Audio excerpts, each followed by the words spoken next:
It is our favorite time of the week again. Time for hashtag Rise and Qs when we get to answer your questions. Saagar, what is up first? Number one, with party registration dropping for Republicans and Democrats and the number of registered independents surpassing Republicans, are we more likely to see open primaries or a rising political party as a result? No, you're not going to see a rising political party. That being said, I think that increased registrations of independents could be one of the best things that happens during the Biden era. The worst thing that happened under Trump was the increased negative partisanship in which Democrats vote Democrat because they hate Republicans and Republicans vote Republican because they hate Democrats. So if we could increase a more of a swing part of our population, people need to understand there's almost no swing voters anymore, or at least not in 2020. Very little. No swing voters. It was all about how many people can I bring up, how many people can I. To the extent that there were swing voters, we're talking like 10% amongst subgroup populations. That's just a negligible effect. There does seem to be, in the early days now of the Biden administration, I was looking at his numbers in Iowa,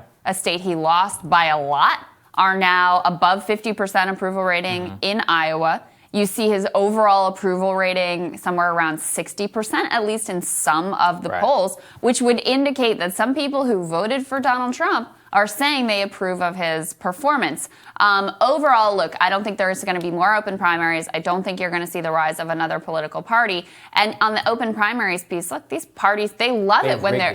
they love when there are fewer voters participating or able to participate, because that means that they have more control over it. So what you'll see, you'll keep having closed primaries in most states, and you'll see sort of less democracy at that level of who can ultimately participate in these primaries. And that, to me, is a real danger of the less you have people feeling like they have a stake in the system, and the less they actually do have a stake in the system, the uglier result you can ultimately end up with. Yeah, that's right.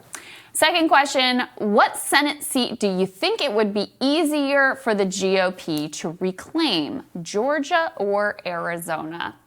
That's an interesting one. I don't know. I'm going to say I actually think maybe Arizona, only because if I look at, so Warnock is up. Right.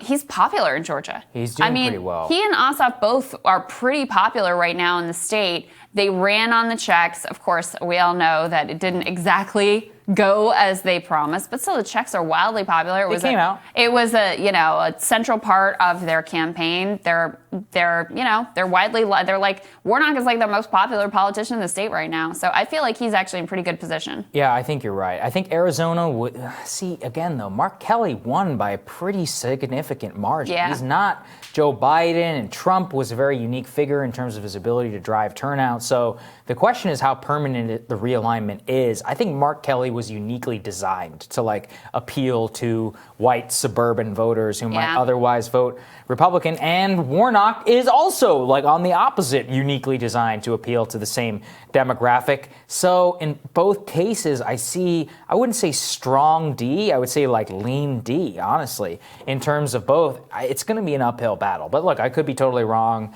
We could have some culture event which spurs GOP turnout like you've never seen before. Statistically, one of them is very likely to lose, but I think they're both very good politicians, so we'll see. Yeah, I think that's right. And the other thing that's a big question is, who do the Republicans put up? Yeah. I mean, that would really be the determining factor for which one I thought was more likely ultimately to flip. But I guess what I would say is, I think those states are so sort of evenly matched in terms of Democratic performance that very likely they'll both go the same way. Yeah. Because so much of this is controlled by the national winds. The national winds are blowing in favor of Democrats, and Democrats probably polled in both states. If they're going the other way, then they'll probably lose both states.